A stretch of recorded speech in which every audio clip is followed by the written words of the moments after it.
बदलापुर के आदर्श स्कूल में 12 और 13 अगस्त को 23 साल के एक सफाई कर्मी अक्षय शिंदे ने केजी में पढ़ने वाली 3 और 4 साल की 2 बच्चियों का यौन शोषण किया, जिसको लेकर बदलापुर में जमकर बवाल हुआ। इसी घटना को लेकर कुछ सवाल हैं जो लोगों के जहन में घूम रहे हैं और उन सवालों को लेकर हमने सर्वे कराया कि आखिर समाज क्या मानता है। 15% लोगों ने कहा अक्षय शिंदे को ये आरोपी है, 15%। 38% लोगों ने कहा स्कूल का मैनेजमेंट जिम्मेदार है। 42% लोगों ने कहा यह प्रशासनिक लापरवाही है और 5% लोग इस पर कुछ भी कहना नहीं चाहते। सर्वे का दूसरा सवाल, क्या बदलापुर और अकोला जैसी घटनाओं के बाद आपको बेटे या बेटी को स्कूल भेजने में डर लगता है? 77% पेरेंट्स ने कहा हाँ डर लगता है, 21% ने कहा डर नहीं लगता है और 2% कुछ भी कहना नहीं चाहते। चर्चा करते हैं। अनीता अग्रवाल जो कि चाइल्ड राइट एक्टिविस्ट हैं, राजलक्ष्मी जोशी हैं जो कि राजनीतिक विश्लेषक हमारे साथ मौजूद हैं। राजलक्ष्मी जी से पूछना चाहता हूं, राजलक्ष्मी जी ये कोई पहली घटना नहीं है, लगातार इस तरह की घटना हर राज्य से आ रही है और तमाम हाई कोर्ट हो या सुप्रीम कोर्ट हो इसे लेकर नाराज़गी जाहिर करता है, एडवाइजरी जारी करता है, बहुत सारी चीज़ें उसमें कही जाती हैं। निर्भया का मामला देख लीजिए ना, पूरे देश में बवाल होता है, सुप्रीम कोर्ट ने गाइडलाइन जारी की जाती है, निर्भया फंड भी होता है और उस निर्भया के फंड के बारे में ये कहा जाता है कि इसको आपको सिर्फ महिलाओं की, लड़कियों की सुरक्षा के लिए इस्तेमाल करना है, लेकिन धन्य हो हमारी राज्य सरकारें और वहाँ के अधिकारी के वो फंड भी डाइवर्ट कर दिया जाता है। मनोज जी, ये बड़ा ही दुखद व्याख्या है और इसके लिए मेरे पास शब्द ही नहीं है, सच बोलूं तो। और सबसे बड़ा डर मेरे मन में ये है कि ऐसा ना हो कि ये केवल 2 बच्चियों के साथ न होते हुए ये और भी बच्चियों के साथ ये जो आप इन्हें राक्षसी कह सकते हैं उस अक्षय शिंदे को, तो वो ऐसा ना हो कि उसने और भी ऐसे बच्चियों के साथ ऐसा दुष्कर्म किया हो। जी। क्योंकि ये जो आज बाहर आया है, ये जो इंसिडेंट, उनमें से एक बच्ची अपने माता-पिता के साथ न रहते हुए अपने दादा-दादी के साथ रह रही थी और दूसरी बच्ची के माता-पिता ने जब ज़िक्र किया इस विषय के बारे में कि हम अपनी बच्ची का हम मेडिकल टेस्ट कराने जा रहे हैं, तब उन्हें मालूम पड़ा कि अपने बच्ची के साथ भी ऐसा ही हुआ है। तो ये देखिए ऐसा है कि ये इतनी कम उम्र की बच्चियाँ हैं कि ये पूरी तरीके से व्यक्त भी नहीं कर पाती और डरती भी होंगी कि हम कैसे ये मतलब उनको पता भी नहीं चल रहा होगा हमारे साथ क्या हो रहा है। तो ये आपने जैसे कहा ये पहली बार नहीं है, लेकिन मैं चाहती हूँ कि ये बहुत जल्द ये आखिरी केसेस हों। तो ये उसके लिए हमने सख्त से सख्त कानून बनाने चाहिए और मुझे बड़ा खेद होता है ये सुनकर कि कुछ हमारे कोर्ट्स में ये भी स्टेटमेंट्स आते हैं कि every Sinner has a future. जब स्टेटमेंट्स देते हैं हमारे जस्टिसेस, तो हाँ, आप बोले कि क्या जस्टिस मिलेगी पीड़ितों को? तो ये जो है हमें कानून प्रक्रिया में भी बहुत ही सख्ती लानी पड़ेगी और जो स्कूल प्रशासन है, जहाँ पर जो वर्क प्लेसेस हैं, जहाँ जैसे अभी अस्पताल हैं या कोई भी ऑफिसेज़ हैं, कॉर्पोरेट ऑफिसेज़ हों, हर जगह पर ये जो कानून है, उसको सख्त तरीके से इम्प्लीमेंट भी किया जाए। केवल कानून होने से भी कुछ फ़ायदा नहीं है। और सबसे बड़ी बात मतलब ये जो समाज में जो माइंडसेट है, जो मेंटालिटी है, जो कुछ पुरुष महिलाओं को केवल एक ही नज़रिए से देखते हैं। सिर्फ़ महिलाएँ नहीं, उनके लिए जो इतनी छोटी बच्चियाँ भी उनके लिए वो एक ही नज़रिए से देखते हैं। तो वो जो माइंडसेट है उसके ऊपर भी सोचना पड़ेगा। समाज को पूरी तरीके से हमको ये जो है इसको जैसे प्रधानमंत्री जी ने कहा कि हमको ये इस विषय के ऊपर बड़ी गंभीरता से चर्चा करनी पड़ेगी देश के और प्रधानमंत्री नरेंद्र राजनीति से मोदी ने उठ कहा कर है कि हमको फांसी के बारे में भी विचार करने का इसको लेकर। हमें ये नहीं समझ में आता है कि समाज में सोच क्या चली गई है। एक ये वही देश है जहाँ पे कन्या पूजन होता है, जहाँ कन्याओं की पूजा की जाती है और उसी छोटी कन्याओं के साथ इस तरह की दरिंदगी कितनी मतलब इस हम कह रहे हैं समाज की सोच में फर्क आना चाहिए, कानून में बदलाव आना चाहिए। ये बात से जो इस तरह का कर्म करे उसको तुरंत फांसी की सजा दे देनी चाहिए। उसके लिए राजलक्ष्मी जी, अब तक जितने भी इस तरह के मामले आए, खासकर जो नाबालिग बच्चियों के साथ इस तरह की घटना हुई है, उनके जो लोग हैं, ज़्यादातर घटनाओं में तो यही है, उसमें जो आरोपी पकड़े गए हैं, वो आरोपी के बारे में जब पुलिस ने इन्वेस्टिगेशन किया तो पता चला कि वो अश्लील वेबसाइट, पॉर्न देखने के आदी हो चुके थे। ये एक बड़ा कारण है। अगर आप देखिए, सबके हाथ में फोन है और आप फोन पे आप फेसबुक भी देखती होंगी, आप नेटफ्लिक्स भी देखती होंगी, तमाम इंटरनेट पर सारी चीजें सरेआम है, कोई रोक नहीं है। बच्चों के हाथ में भी वही फोन है।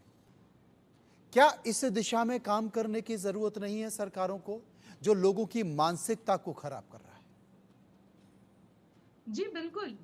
देखिए, ऐसे वेबसाइट्स, ऐसे गेम्स और ऐसे जो कुछ फिल्में भी हैं और कुछ आजकल तो वेब सीरीज भी हैं, जहां पर कुछ भी रोक टोक ही नहीं है। आप देखिए कि वेब सीरीज में भी और पूरा पूरा परिवार बैठ के देखता है साथ में, और ऐसे वेब सीरीज में, ऐसे फिल्मों में आप देखें तो ओटीटी में खास करके आजकल ऐसे ऐसे दृश्य आपको नजर आएंगे कि बच्चों के मन पे भी पता नहीं क्या असर हो रहा है। तो देखिए, ऐसा है कि ये जो मानसिकता है, ये कोई अचानक से हुई मानसिकता नहीं है। ये बचपन से उनको उनके मन पे पता नहीं क्या असर हुआ है, और उन्होंने अपने दोस्तों से, अपने मोबाइल फोन पे, जैसे आपने कहा कि इतने आसानी से उनको अनचाहे चीजें दिख दिख रही हैं आजकल, तो उस पर रिस्ट्रिक्शन तो होना ही चाहिए। और देखिए, अन्य देशों में ये ऐसे सब जो चीजें लोग देखते हैं उसमें भी एज रिस्ट्रिक्शन होता है, तो लोग उस पर उनके फोन्स पे वगैरह वगैरह एज रिस्ट्रिक्शन डाल देते हैं। हमारे देश में उसकी बहुत कमी है। तो इसकी जो है, इसमें सख्त कार्रवाई होनी चाहिए। जैसे अभी सरकारें गैम्बलिंग पर भी रोक डाल रही हैं, तो ऐसे ही इसी तरीके से गैम्बलिंग और ये जो पॉर्न है, ये सारे विषयों पे पूरी तरीके से रोक होनी चाहिए। होनी और चाहिए, जो सरकार को इस ओटीटी दिशा में प्रयास करना चाहिए, क्योंकि देखिए ये अभी से नहीं है, दशकों से इस तरह की चीजें हो पड़े, पुरातन काल से ये चीजें चल रही हैं। लेकिन हाँ, समाज इसमें कुछ ऐसा कर सकता है, संस्कारों के जरिए, शिक्षा के जरिए, इंफॉर्मेशन के जरिए, जिससे कम से कम इस तरह की घटनाएं कम हो सकें। लेकिन उसका तरीका यही है। राजलक्ष्मी जी, पहले तो संयुक्त परिवार होते थे, तो बच्चा संयुक्त परिवार में किसी न किसी से बहुत ज़्यादा अटैच होता था। वो अपने मन की तकलीफ़, अपने मन की पीड़ा को शेयर कर देता था। अब न्यूक्लियर फैमिली है, और न्यूक्लियर फैमिली में जो पेरेंट्स हैं वो दोनों अब जहाँ पर वर्किंग है, वहाँ तो खैर परेशानी बहुत ज़्यादा है। अब वो बच्चा किससे अपनी बात करे? तब जबकि अगर उसके साथ कोई इस तरह की घटना घटती है और उसे धमकी दे दी जाती है कि हम तुम्हें मार देंगे, तुम्हें ये कर देंगे, तुम्हारे मम्मी पापा के साथ ऐसा कर देंगे, तो बच्चा डर जाता है। वो पहले से ही किसी से बात नहीं करता, वो पहले से ही बहुत अकेलेपन में अपने आप को महसूस करता है। तो मुझे लगता है कि शायद पेरेंट्स को भी इस बात का ख्याल रखना चाहिए कि अपने बच्चों को आप इस बात को समझाएं, इस बात की शिक्षा दें। गुड टच, बैड टच समझ में आता है, कहीं ना कहीं भरोसे की कमी है, रिश्तों में भरोसा कम हुआ है, चाहे वो पेरेंट्स को लेकर हो, बच्चों को लेकर हो, पड़ोसियों को लेकर हो, रिश्तेदारों के बीच में हो। ये भरोसा बड़ा मायने करता है। जी बिल्कुल। जैसे मैं आपको पहले भी कह रही थी कि अगर समझिए कि कोई भी मूवी है या वेब सीरीज है, उसे देखते वक्त एक एक चीज होती है पेरेंटल गाइडेंस। मतलब कुछ दृश्यों के लिए कुछ मूवीज में ये लिख देते हैं पेरेंटल गाइडेंस।